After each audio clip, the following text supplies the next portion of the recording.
Mandy stared at the well-dressed man standing in front of her, his words still echoing in her mind. "Amanda Black, you've been served," he'd said with a little sadness.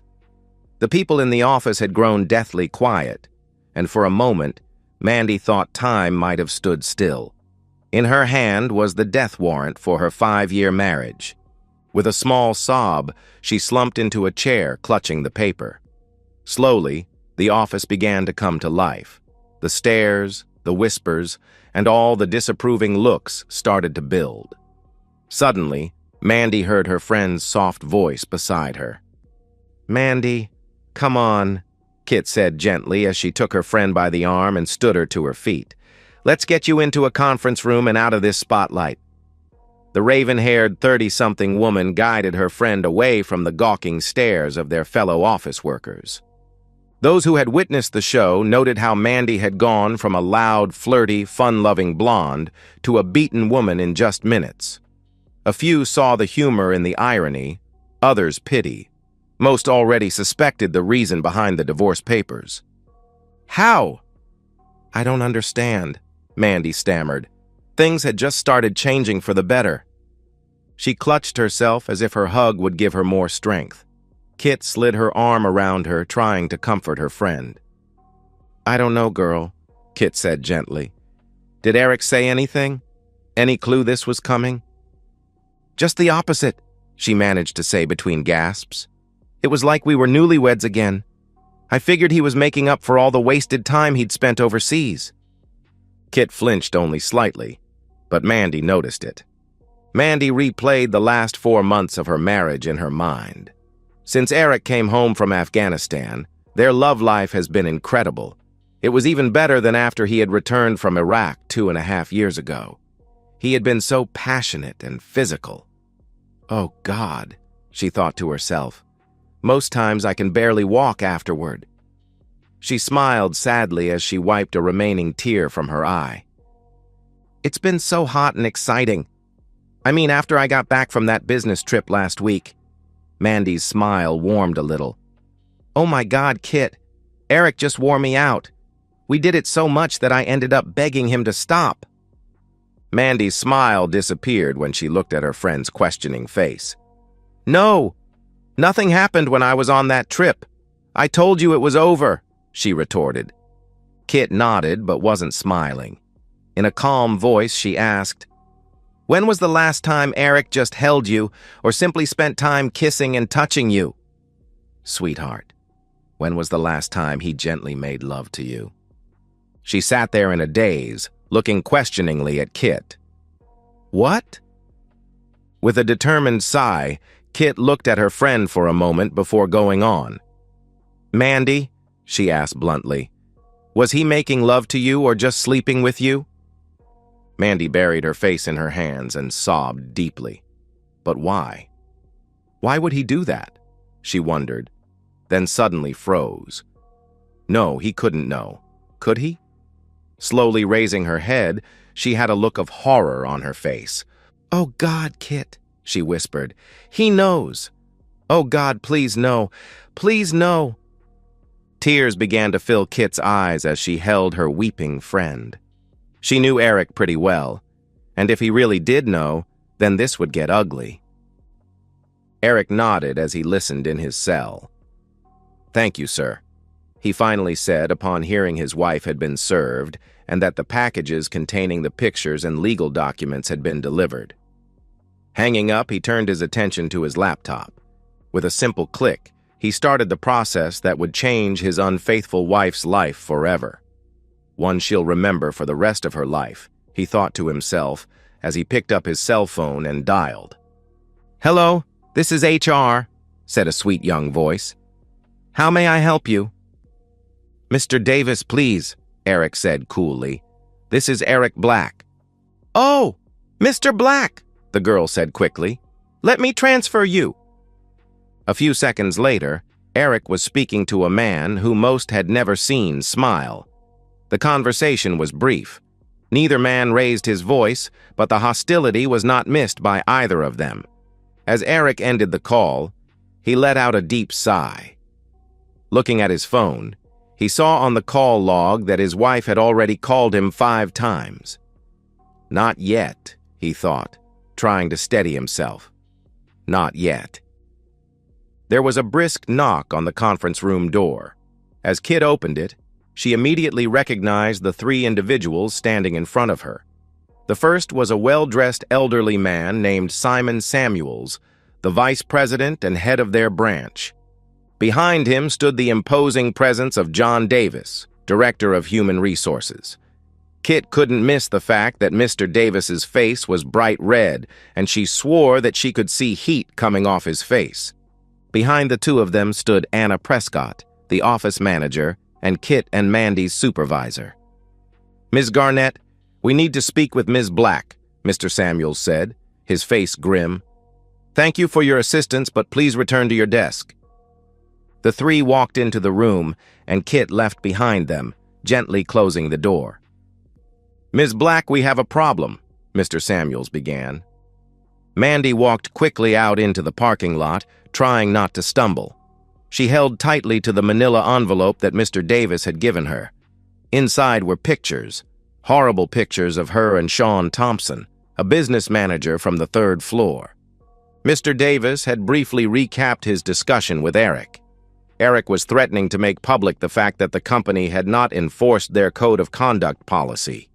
He'd told Mr. Davis that he'd discuss it with his future ex-wife at home before he decided on whether to pursue any possible legal actions. Mr. Davis informed her that they would be meeting with Sean next, but that she should get her back home and talk with her husband before this all gets out of hand. He had also informed her that they would all sit down with her and discuss her future with the company tomorrow after she had met with her husband.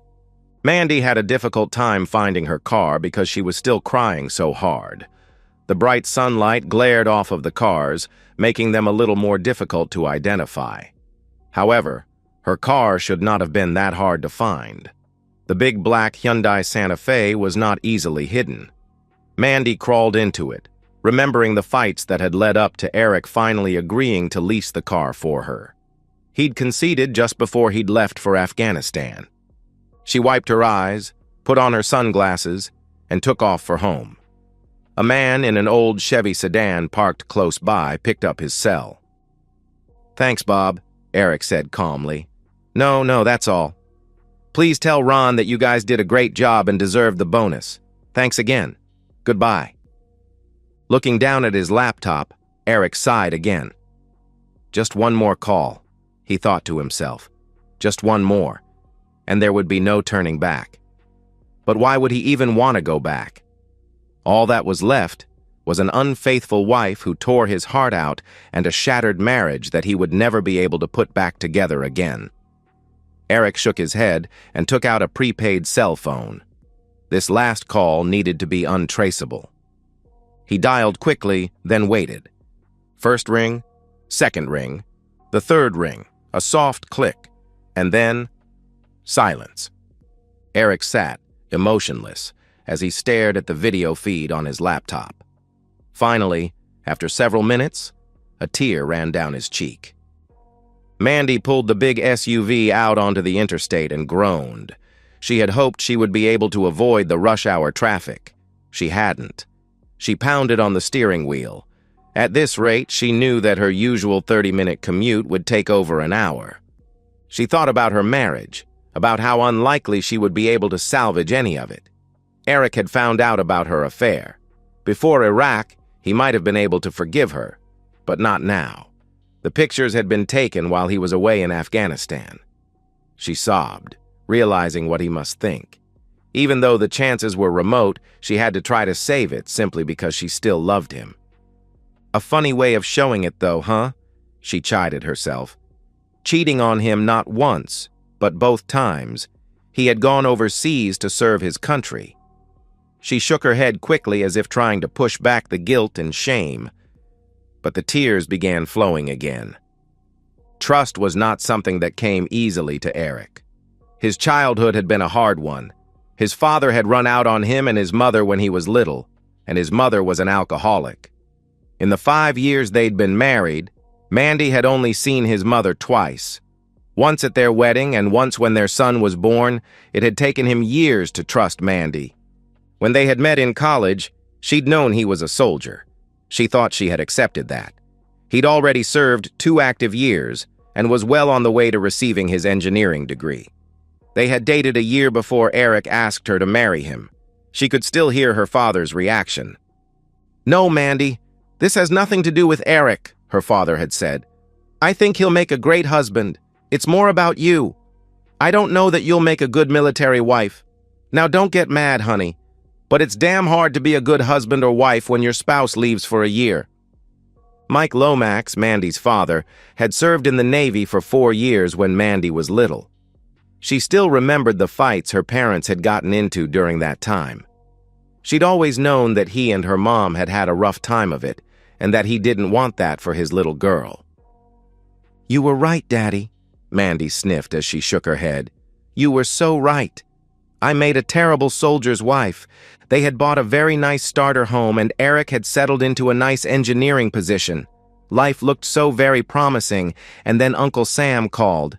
When he got the news of his deployment, she berated him mercilessly about him abandoning her. To make things more difficult, when Eric left for Iraq, she was already 4 months pregnant." Mandy wiped her eyes as she crept through traffic. She remembered the loneliness she'd felt as she went on with life without Eric there. Sure, her mom and dad had done their best to help, but the sleepless nights alone had eaten at her. She had needed Eric to hold her during that time, to hear his voice whispering it would be all right, but he wasn't there. She knew that she was being selfish, that being gone while she was pregnant had torn him apart also. But that hadn't made the nights less cold and lonely. Her mother had moved in the last month before the baby was born, and that had helped some. Mandy and her mom, Lisa, had a very close relationship in most areas. Their personalities were so very close that it seemed more like they were best friends, rather than mother and daughter. But there were some things that her mom just wouldn't talk about. The details about her marriage during the time her dad was in the Navy were one of them. When Mandy would try to push the subject, her mother would always become very upset. Eric got to come home on R&R the day after Randy was born. For a brief moment, it was like we were a real family, Mandy thought, but it didn't last. He left just 10 days later, and she was alone again. Her mother had seen some of the signs and had begged her not to give in to them. She continuously harped on the damage just one mistake could do to so many people's lives. Of course, she wouldn't go into any detail, but Mandy suspected that her father may have had an affair. They were always pleasant and polite to each other, even friendly, but never passionate. It was more like they were friends living in the same house. Mandy remembered how she had fought the depression and loneliness for months after the birth. Going back to work helped at first. Then she was assigned to a project with Sean Thompson. Where Eric had rugged, boy-next-door good looks, Sean could have been a male model. His smooth, baritone voice and beautiful smile had made Mandy's heart skip a beat whenever he'd enter the room. He carried himself with such confidence and had such an impressive air about him. She knew he was married to an attractive, wealthy socialite from New York. They and their children had just moved to the area a couple of years earlier. She had even met his wife once at a company party. She was beautiful, in a cosmetically enhanced way, and her personality was perfectly suited for one of those housewife reality TV shows. But it just made Sean that much more exciting. Just a month after they had begun working together, she wilted under the temptation. Wilted? She grimaced. That's nonsense. I was the one flirting with him. A short 2-day business trip with the project team provided the opportunity to turn that flirting into a full-blown affair. They met several more times, but she ended it shortly before Eric came home. Eric returned, changed. The carefree country boy part of him seemed to have died. She knew his tour had been difficult and that he'd lost some close friends while he was over there. She even remembered the call from him a day after the worst had happened. The Humvee in front of him had hit an IED, killing 3 of his friends and maiming another one. Eric had taken it hard. Mandy remembered just letting him cry on the phone because there was so little she could say that could comfort him. She even got choked up telling him how much she loved and missed him, mostly because she truly meant it, but partially because of her shame from being with Sean just 5 days earlier. She had spent the first several months after his return just holding Eric, trying to nurture him back into the man he had been before he'd left. There was no doubt in her mind that she loved him, and her affair with Sean was just a season of weakness. Then, just when things seemed to be going so well again, his deployment orders to Afghanistan came through. She was crushed. Not surprisingly, 2 months after he left, she found herself back in Sean's arms. She knew there was no excuse for it, but in the end, her guilt was trumped by her loneliness and fear. She had pursued Sean again, and it had taken all of her charms to get him away from that succubus in marketing that he had started up with after their affair ended. She felt her face flush with the shame of what she had done. "Of course you're ashamed, but it didn't stop you, did it?" Mandy scolded herself. She tried to fight back the tears but failed, feeling her self-loathing pouring out with each one. Sean had spent several weekends staying at her house. He had even managed to get her on another project with him. For a moment, Mandy had even considered leaving Eric. Then reality set in. She, Randy, and her parents had gone to Fort Bragg, North Carolina, to meet Eric when he came back for R&R. The trip there was tense, to say the least. Mandy was sure her parents suspected the affair, but they hadn't confronted her about it yet. Then she saw Eric, and every care fell away. When he held her and kissed her, she remembered why she had married him in the first place. They spent every hour rekindling their marriage and strengthening their family. Mandy smiled weakly when she thought of that time. Eric had been so passionate, so tender, so incredibly loving. She had sworn to herself at that moment that she would remain faithful to him for the rest of her life. Then Eric had told her he wasn't going to re-enlist, that within 4 months after he returned from Afghanistan, he would be a civilian. She had wept openly, knowing they were soon going to be a real family again. After she had returned from Fort Bragg, she broke off all relations with Sean, much to his frustration and anger. She poured everything she had into preparing for Eric's return. Mandy had even started seeing a doctor about her fears and loneliness. She was diagnosed as clinically depressed and had begun counseling and medication. As the months went by, she felt herself getting stronger both mentally and emotionally. She swore each day that she was going to make up for all of this by being the best wife Eric could have ever hoped for. Finally, when he returned several months later, she had made good on her vows. She had denied him nothing, not her body, her attention, nor any part of her love. Kit was right, though. Things had been different when Eric had returned home this time. He was more guarded and didn't share his heart as freely. She had just thought it was because of the things that had happened when he was overseas. Now, she began to realize he had already known about her affair, and that thought terrified her. Solemnly, Eric stared out the window, watching the gentle rain fall on those unfortunate enough to be caught in it. He could tell that the little cloudburst wouldn't last very long. Soon, the sun would be shining again. Not soon enough, Eric thought to himself. No, not nearly soon enough. He watched the little dot on the laptop screen. It had been stationary for a while, but was now finally moving. His wife's SUV was still caught in traffic, but was now making progress. With a deep sigh, he looked at his watch. It was time to make the call.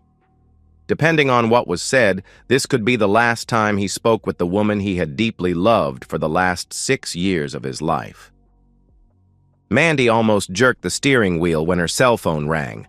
A quick look told her it was him. She said a short prayer, took a deep breath, and answered. "Eric?" "Yeah, it's me," he replied. "Baby, please," she said as she tried to stifle a sob. "Please let me try to explain, to tell you how sorry I am. Baby?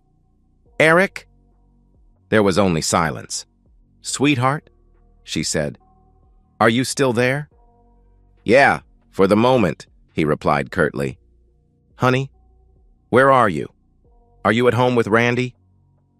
I don't have a home, Mandy, he said, his voice betraying his pain for only a second. You took care of that. Where are you? It doesn't matter. I'm just waiting. For me? Her voice was hopeful. Like you waited for me, honey? Mandy couldn't contain the sob as it caught in her throat. She had never heard so much pain and anger in his voice before, and certainly never directed at her. Eric, please, there's so much to say. I've messed up so badly, I know I have. But I need to talk to you. There is so much I need to say to you. I love you, baby. Only you. There was only silence on the other end of the line. Then he spoke. All right, Mandy. Say what you need to, but I doubt it's going to change anything. You've been sleeping with some other guy while I've been away. Not once, but many times. So just what the hell do you think you could say that will make any difference? Please, Eric, please, for our sake. She begged through her tears. Don't give up on us before I see you, please, baby. Don't give up, he hissed, like you did on us? No, she screamed over the phone. I know what I did doesn't look like it, but I never gave up on us. I was alone and scared. I know it's no excuse, but I was. But I still love you and I believe in us, baby. I really do. Are you serious? He said, surprised. Eric paused for a moment, wondering if she actually believed what she was spewing. Are you saying you didn't give up on us when you were pleasing him like that? How about when you were calling out his name while betraying me over and over? Tell me how the hell you could even begin to think that wasn't giving up on us. All she could do was cry as she crawled through traffic, trying to get to him as quickly as she could. If she could just see him face to face, then he'd see the remorse she felt, and then there might be some hope. He continued bitterly. I finally got the proof my unfaithful wife was cheating on me while I was in Afghanistan. Lucky for both of us, I guess. I think I might have killed you and that jerk if I'd found out while I was stateside. After a few seconds, he sighed. Amanda, this will be our last conversation. If we get disconnected or either one of us gets put on hold, then there won't be another one. Eric, please, she pleaded. We can go to counseling. We can get through this, baby, we really can. He continued. Listen, there are a few things you need to know before you get home. First, I've cleaned out all of our accounts and maxed out all the credit cards. I figure you've screwed me over for the past 3 years, so I'm returning the favor. He ignored her gasp. You can keep the house since I'm sure I can still smell him in our bed. I packed up the things I wanted. It ended up only fitting in a single suitcase, so the rest is yours. You can keep your SUV, though I'm not sure how you'll pay for it since I suspect you'll be fired tomorrow. I've sent those pictures to all of your co-workers, family, all of our friends, and even our church. Plus, I've submitted them and a bunch of video to several adult sites, along with all your information. I'd suspect that you'll be very popular soon. Oh, Eric, no, Mandy sobbed. Why? Why wouldn't you wait until we had talked? I did wait, Mandy, he said calmly. I waited 4 months after I got back, but you said nothing. And wouldn't have said anything if you hadn't had been caught. Isn't that right, baby? What could she say? He was right. As for your little boy toy, Eric sneered, I almost paid him a little visit. But after meeting with his wife a few times, I don't think that it will be necessary. That is one vindictive, cold-hearted woman. You might want to give Sean a little heads up. He'd better run. Seems his wife's family has some interesting connections with some very shady people. It won't surprise me if little Sean doesn't get through the year without having an accident. She'll probably come after his little lovers, too. Oh, wait. That would include you, too, wouldn't it? Eric, please, give me the chance to make this up to you, please. Mandy's cell phone beeped. Looking at it, she recognized the number. Eric? It's Mrs. Johnson from next door calling. I told you if you disconnect, we're done. His tone was threatening. Startled, Mandy replied softly, Okay, baby. I was just concerned that maybe something had happened to Randy. Randy's fine. Eric's voice softened. He's with me right now and he's sound asleep. She sighed in relief and let the call go to her voicemail. "Speaking of Sean's wife, Victoria," he said calmly, "while you two went out on your little business trip last week." He was interrupted by Mandy's cell phone buzzing again. It was another neighbor calling. "Sweetheart, it's Mrs. Wilcox. Are you sure Randy's okay?" "Yes, both Randy and I are perfectly all right," Eric said with an eerie tone that made Mandy begin to panic. He chuckled. "Now, about Victoria Thompson. She's quite something. While you and that jerk were finally acting like you should have been for the past 3 years, I was spending 2 days getting to know his wife, intimately." Mandy gasped as she felt both the anger and hurt from hearing of her husband's betrayal. Her tears began to flow again. "I'd like to tell you she's a hell of a lot better in bed than you were, but the truth is that she isn't," he stated. "Between her whining about everything she wants and where and when to do it, hell, that just took the fun out of it. I'm sure Sean would agree. So congratulations, Mandy. You've won the Most Unfaithful Wife of the Year award." "Eric, stop it, please!" Mandy begged. "Please, just stop!" She began sobbing again. She slammed her small fists against the steering wheel, screaming profanities at the surrounding cars as they crept forward. Slowly, she regained her composure as she wiped away the tears of frustration. "All right, Eric," she sniffled. "You win. You've got your revenge. You've broken me." She paused, waiting for him to respond, but only heard silence. "But I still love you, Eric," she said softly. "There's no excuse for what I did. I know that. But all I'm asking is the chance to make it up to you. I'm begging you, please. Please let me explain myself. There are some medical issues you should know about. If you ever loved me, please meet with me. Please, baby." "Medical reasons?" he snorted. "Postpartum depression? Clinical depression? Bipolarism? Hell, try post-traumatic disorder. In the end, it doesn't really matter, does it, Mandy? You still went and had an affair with some other guy. How did I find out? It really doesn't matter. Once I did, I hired some people to watch you. They did one hell of a job, too. They tapped phones and planted cameras all over our house, even put one in our bedroom." "Oh, Eric," she cried. "Do you really hate me so much that you could do all of this? Isn't there even the tiniest bit of love left?" "Well, there was," he replied quietly. "Before I watched that video of you and him in our bed. Do you remember that time, Mandy? The time that Randy walked in on the two of you?" Mandy gasped. "Oh God, no. Please not that." Eric's voice was strained as he fought to control his emotions. "Imagine how I felt as I sat there and watched as my 2-year-old son called another man Dada. Anything I felt for you died right then as I watched you lift our son into bed with the both of you." "Damn you, cheating woman!" Eric's voice cracked. "I guess I was lucky that I didn't see that until after we had spent time at Fort Bragg. When I saw that, I was shattered. I almost lost it over there, and that's a place you can't afford to lose it."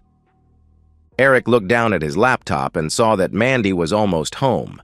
A cruel smile distorted his handsome face as he continued in a chilly tone. "And as far as hurting you, Amanda, I haven't even started yet.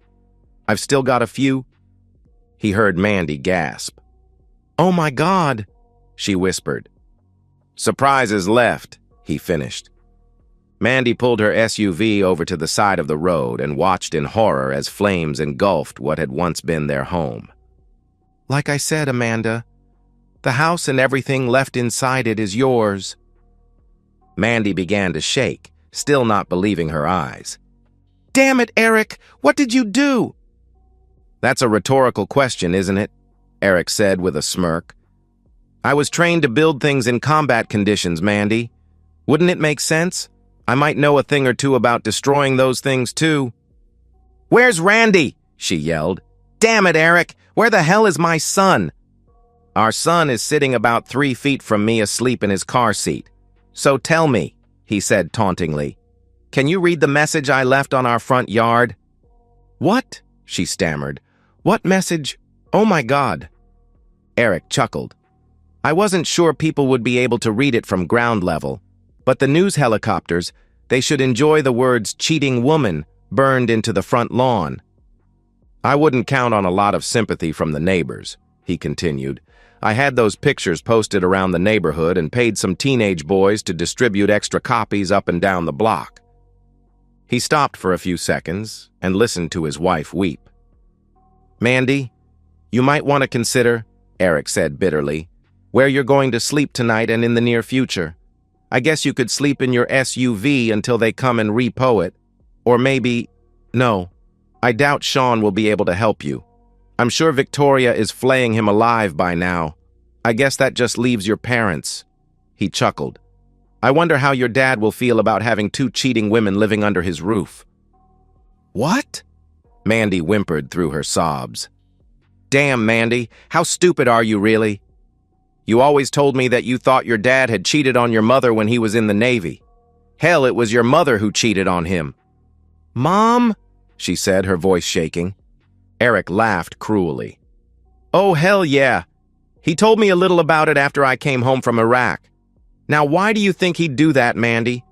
Do you think maybe he suspected his little baby girl was cheating on her husband just like her mama had done to him? But unlike your father, Eric continued, I can't live with an unfaithful spouse the rest of my life. Maybe he stayed for you, or maybe he still loved her. I don't know. That's his decision. Mine is to start again and hopefully find a woman that I can spend the rest of my life with. I'm sure I'll find someone who can love me, be faithful, and make a good mother to Randy. Please, Eric, Mandy sobbed. I can be that kind of wife. Just give me another chance to show you. And I'm already a good mother to Randy. I'm the only mother he needs. I guess that's something the courts will have to decide, isn't it? He said calmly. Of course, the fact that I've burned down our house and have effectively bankrupted us probably won't go in my favor. Eric watched as a young man wearing a jersey and ball cap got out of a cab and stood on the curb looking in his general direction. Eric flashed his headlights twice, and the kid began walking towards him. All right, Mandy, Eric said calmly, looking at his watch. There are a few things you still need to know, and there isn't much more time.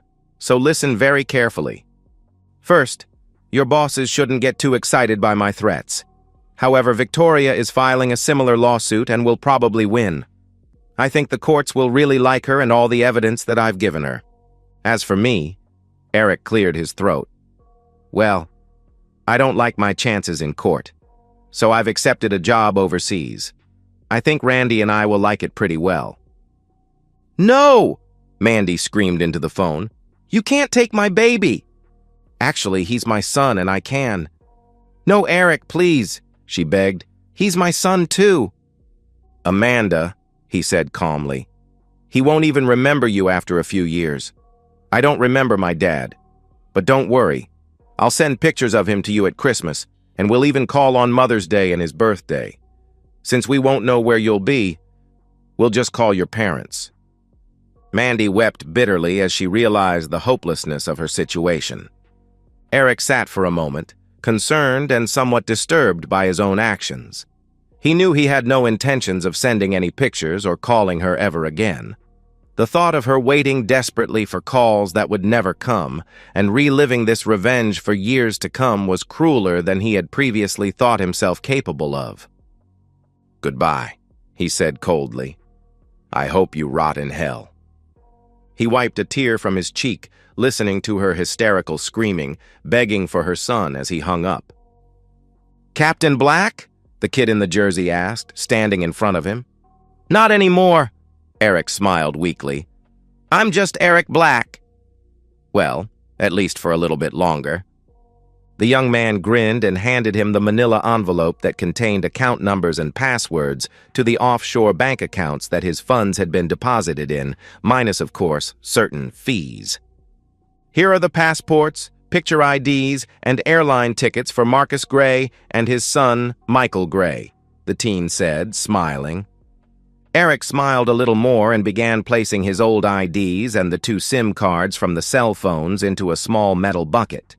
With a smirk, he took a lighter and melted it into a small puddle of blackened plastic. He then took a small hammer, smashed both cell phones, and tossed the remains into the bucket. Satisfied with his handiwork, he threw the entire bucket into a dumpster. "That felt better than I could have ever imagined." Eric grinned as he handed the hammer and lighter to the man. He quickly took out the keys to the car and handed them over to the kid. "Tell Bob and Ron thanks for the rental," he said softly. "Who?" the young man asked with a huge smile on his face. "My apologies," Eric chuckled. "I must have been mistaken." A few minutes later, Eric was checking his bags at an airline. He couldn't help smiling as he thought about what the next few weeks held for him and his son. His contract didn't begin until next month, so they were going to spend a couple of weeks on a secluded beach with an attractive lieutenant he had met while in Afghanistan. They'd only been friends when he'd gotten proof that his wife had been cheating. Now Eric was eager to see if there was something more there. "Mr. Gray?" The man behind the check-in counter said politely, "You and your son have a wonderful flight." Marcus Gray and his son walked down the concourse and began their new lives. And so, we've reached the end of today's story. Was it what you expected, or did it take a twist you didn't see coming? I'm curious to hear your thoughts. Share them in the comments below, and let's get a conversation going.